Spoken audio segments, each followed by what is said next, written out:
Okay, Jonah chapter 1. I'm going to read two whole chapters of the Bible today. Have you got time for that? Jonah chapter 1. The word of the Lord came to Jonah, son of Amittai. Go to the great city of Nineveh and preach against it, because its wickedness has come up before me. But Jonah ran away from the Lord and headed for Tarshish. He went down to Joppa, where he found a ship bound for that port. After paying the fare, he went to board and sailed for Tarshish to flee from the Lord. Then the Lord sent a great wind on the sea, and such a violent storm arose that the ship threatened to break up. All the sailors were afraid, and each cried out to his own God, and they threw the cargo into the sea to lighten the ship. But Jonah had gone below deck, where he lay down and fell into a deep sleep. The captain went to him and said, "How can you sleep? Get up and call on your God. Maybe he will take notice of us, so that we will not perish." Then the sailors said to each other, "Come, let us cast lots to find out who is responsible for this calamity." They cast lots, and the lot fell on Jonah. So they asked him, "Tell us, who is responsible for making all this trouble for us?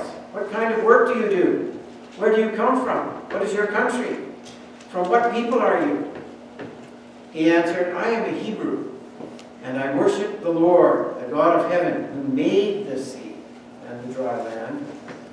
This terrified them, and they asked, "What have you done?" They knew he was running away from the Lord, because he had already told them so. The sea was getting rougher and rougher, so they asked him, "What should we do to you to make the sea calm down for us?" "Pick me up and throw me into the sea," he replied, "and it will become calm. I know that it is my fault that this great storm has come upon you." Instead, the men did their best to row back to land, but they could not, for the sea grew even wilder than before. Then they cried out to the Lord, "Please, Lord, do not let us die for taking this man's life. Do not hold us accountable for killing an innocent man, for you, Lord, have done as you pleased." Then they took Jonah and threw him overboard, and the raging sea grew calm. At this the men greatly feared the Lord, and they offered a sacrifice to the Lord, and made vows to him. Now the Lord provided a huge fish to swallow Jonah, and Jonah was in the belly of the fish 3 days and 3 nights. From inside the fish, Jonah prayed to the Lord his God. He said, "In my distress I called to the Lord, and he answered me from deep in the realm of the dead. I called for help, and you listened to my cry. You hurled me into the depths, into the very heart of the seas, and the currents swirled about me. All your waves and breakers swept over me. I said, I have been banished from your sight, yet I will look again toward your holy temple. The engulfing waters threatened me, the deep waters surrounded me, seaweed was wrapped around my head. To the roots of the mountains I sank down, the earth beneath barred me in forever. But you, Lord my God, brought my life up from the pit. When my life was ebbing away, I remembered you, Lord, and my prayer rose to you, to your holy temple. Those who cling to worthless idols forfeit the grace that could be theirs. But I, with shouts of grateful praise, will sacrifice to you. What I have vowed, I will make good. I will say, salvation comes from the Lord.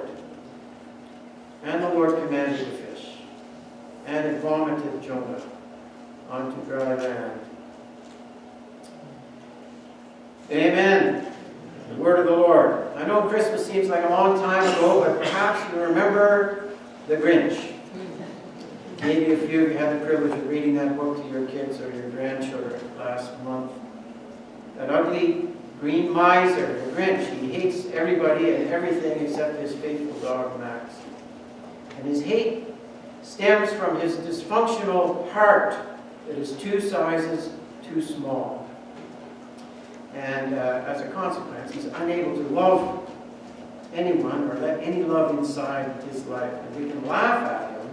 We can laugh at the Grinch because it's just a children's book. But when somebody lets their inner Grinch off the leash and people we love are being bullied or mistreated, it's not so funny.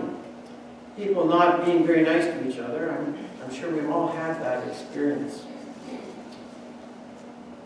You come up against somebody whose heart is 2 sizes too small. It's a common enough phenomenon. In fact, the Bible is filled with men and women who, despite their best efforts, are suffering from a chronic lack of love. And Jonah is one of the most striking examples of a heart badly in need of expansion. God calls Jonah. God asks Jonah to be a godly man. God asks Jonah to do ministry. God asks Jonah to help people. And Jonah runs away from the Lord. What direction are you running today? You're running toward God or away from God? Well, you'll say to me, isn't it obvious? I'm a very nice person. I'm a godly person. I'm running toward God. Which is easy to say, but if we're honest, we're not all that great at self-assessment. And what I think about myself might not be entirely accurate, so I need to pay attention to what the other people who know me well are saying about me. If the people I rub shoulders with every day aren't seeing Jesus in me, then maybe I need to consider the possibility that Jesus is not in me. We can't claim to be Christians if we're being nasty to each other, and if we're speaking condescendingly to people, lording it over people. We're so insecure that we need to control everything and everybody around us. Then, as that is not Christian behavior, the only conclusion we can draw is that this is not a Christian person. That Jesus is not showing any signs of being alive in me if I'm like that. If my behavior cannot be described as anything remotely like Christian behavior, then my Grinch-sized heart is badly in need of expansion. Well, we learn a lot about this kind of thing from Jonah. The book of Jonah is only 48 verses long. He's in the books of the prophecies, the prophetic books, but it isn't typical of a prophetic book, a book of prophecy. There's only one prophetic oracle in the whole book, and that's in chapter 3, where it says, 40 more days and Nineveh will be destroyed. That's the only prophecy in Jonah. And it's not a biography either. In fact, we don't learn much about Jonah, really. It's just one incident in the life of one person. But when you read it, you realize that it's not a story about Jonah anyway. Jonah is not the main character in this story. This is a story about God, about what he thinks, about how he behaves, about what he intends to do for the people around him, how he intends to treat the people around him. Like every page of the Bible, it's a story about the grace of God. Now, the fish part of the story, you wouldn't have to search through the library very hard to find people who don't believe the fish part of the story. They don't think this thing really happened. But if you read the New Testament, Jesus fully believed that Jonah was a real person and that he really survived 3 days inside a fish. Jesus compares himself to Jonah, and we'll take a closer look at that in the next couple of weeks. For today, I just want to think about this first part of the story where God tells Jonah to go to Nineveh, and Jonah refuses to go. I call Jonah the reluctant evangelist because he didn't want to. He didn't want to obey the call of God. He didn't want to go, and yet he does ministry anyway. He's so good at it, he can't help himself. And God doesn't let Jonah get away. He causes a storm. And the sailors question Jonah, and Jonah gives his testimony and introduces these pagan sailors to the God of the universe. And it says in verse 15 that they threw Jonah overboard, and the sea grew calm. At this, the men greatly feared Yahweh, the Lord, the God of Israel. And they offered a sacrifice to the Lord and made vows to him. That's Old Testament for they got saved because Jonah was a very effective evangelist. We'll certainly see that in action when he gets to Nineveh next week. Now, we know Jonah didn't want to go to Nineveh. Nineveh is in Assyria. The Assyrian army has been ravaging and rampaging its way across northern Israel during Jonah's lifetime. And that's where Jonah lives, and he has no love for the Assyrians. We can understand that. In his prayer, in chapter 2, the only prayer in the Bible from inside a fish. In chapter 2, verse 8, Jonah says, those who cling to worthless idols, like the Assyrians, like those people in Nineveh, those who cling to worthless idols forfeit the grace that could be theirs. Jonah has appointed himself judge and jury and is happy to organize God's schedule for him. The Assyrians are bad people. Therefore, they don't deserve salvation. The Israelites are good people. So give us salvation and just leave it alone, Lord. That's good enough. But God has other plans. And sure enough, Jonah's going to end up going to Nineveh, as you know. But for sure, he didn't want to go there. Like all big cities, Nineveh was terribly broken by sin. It was a great city, a big city for those times. The Assyrian capital city. You could get goods from the north, south, east, and west if you went to Nineveh. Great cultural center, but broken down by its arrogance, its idolatry, and its corruption. God says in chapter 1, verse 2, that it was a great city, wonderful city, good place to visit. But God also informs Jonah that it was exceedingly evil, that city. The world is a broken place. It doesn't always function the way it's meant to function. And I think we're supposed to see ourselves in this, as on every page of the Bible. We're supposed to see ourselves in this story because, like Nineveh, we are broken too. God tells us to be his people, and our behavior betrays us. It shows that we're not doing what God wants us to do. We're running off in the other direction. Somebody ticks you off, God says, a soft answer turns away wrath, and a harsh answer stirs up anger. But you want to be angry. You want to put that person in their place, so instead of running in God's direction, you run off the other direction in that particular conversation. You head for Tarshish, like Jonah. And at home, you'd rather win the argument than nurture a healthy marriage. So you win the argument, and you stay in control. But you're running away from God and from what God wants you to do in that relationship. Running away from God, not toward him. Our sin makes us rebel against God's plan. Sin makes us people who would rather have our own way than God's way. That's what Jonah did. He wanted his own way, not God's way.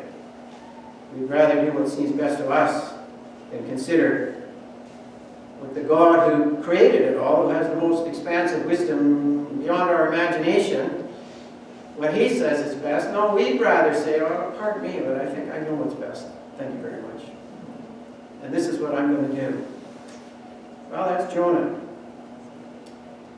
And sometimes us, because we live in a broken world. And sometimes our hearts are two sizes too small.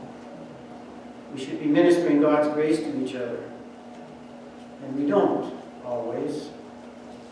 Maybe we just can't be bothered because we're settled. We've got everything we want. We're well taken care of. We're satisfied with our lives the way they are. We become a bit disinterested and uncaring and aloof and sometimes even nasty. And we weren't created to live like that. We know that, but that's Jonah's story. That's the way he was, because we live in a world that is broken by sin, and sometimes our hearts are in need of an overhaul. Jonah was called to help some people. It was a difficult challenge for him. It was a call to ministry that was going to change his life. It was dangerous for him to go. It was unsettling for him to consider it. It was way out of his comfort zone. And yet that was the call of God. God's call to us is not always comfortable, not always easy. God calls us to things we hadn't planned on or could even imagine. And our first response might be to want to run away. That's quite natural. Jonah was quite methodical about this. He lived in northern Israel, as I said. He lived near Nazareth. You've been there, just a short distance from the shores of the Sea of Galilee. But in his quest to run away from God, he had to get to the Mediterranean Sea, so he had to travel 80 kilometers to Joppa. He had to walk, so he's pretty committed to his decision. There was no Greyhound bus to get him there. And then his intention was to find a boat heading for Spain. In Jonah's world, that was the opposite end of the world from where God wanted him to go, to Assyria, to Nineveh. He was running as far away from God as was possible. But what he was attempting to do turned out to be the impossible, because we can't get away from God, can we? We can't get away from God's presence. God is everywhere. He's with us all the time. He knows our hearts all the time.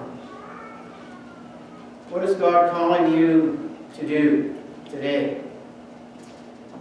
I heard the general of the Salvation Army a few years ago say that if we haven't commissioned some young leaders in our corps, we ought to be ashamed of ourselves. I think it's great that we have people here who've given years and years of service, and a really consistent service, a steadying influence and an inspiration to the younger people. But we need to find some younger people, perhaps some middle-aged people, and maybe even some 30s, maybe even some 20s, to become Salvationists and make a commitment to service, put on the Salvation Army uniform, and step up into leadership. Or this corps will simply go the way many other corps have already gone, and grow old and die.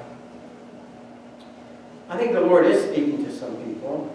And every time I come into this building, I can hear footsteps going off into the distance. And it's some of our very capable people running away from what God is calling them to do. Maybe I'm wrong. I hope I'm wrong. Maybe sometimes, like Jonah, our hearts are too small. The heart of God says one thing, and sometimes my heart doesn't want to conform to the heart of God. And we don't make the spiritual progress we'd like to make here in this congregation, because ministry is a matter of the heart. Ministry is not propelled forward by strategic planning or programs.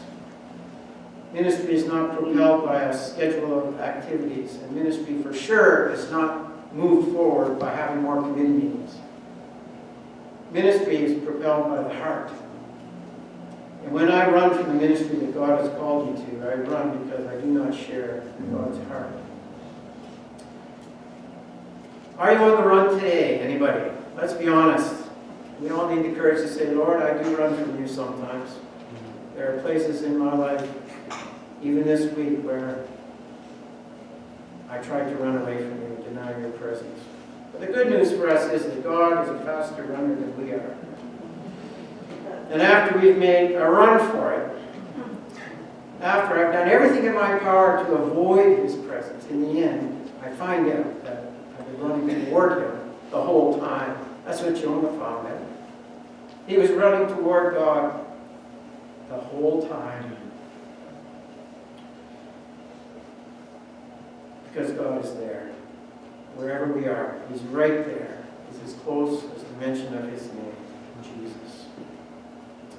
So here we are this morning in the presence of God. We can stand here this morning before the God of glory with all the brokenness that's all around us all the time. And we can receive a call from God that scares us, just like it scared Jonah. A call to live for something that's bigger than ourselves. And we don't have to run away. Because like Jonah found out, God will not call us to do a thing without making us able to do it. He is a God of grace. What is God saying to you today? Perhaps we can be shaping an answer together as we sing the little chorus that says, "In my life, be glorified." Whatever God is saying to you, he wants to bring glory to himself through you. Hard to imagine. Who am I? Who are you? That God wants to be glorified in our lives, but he does. If it would be helpful to you to come and spend a moment at this place of prayer, you're certainly invited to do that. Do as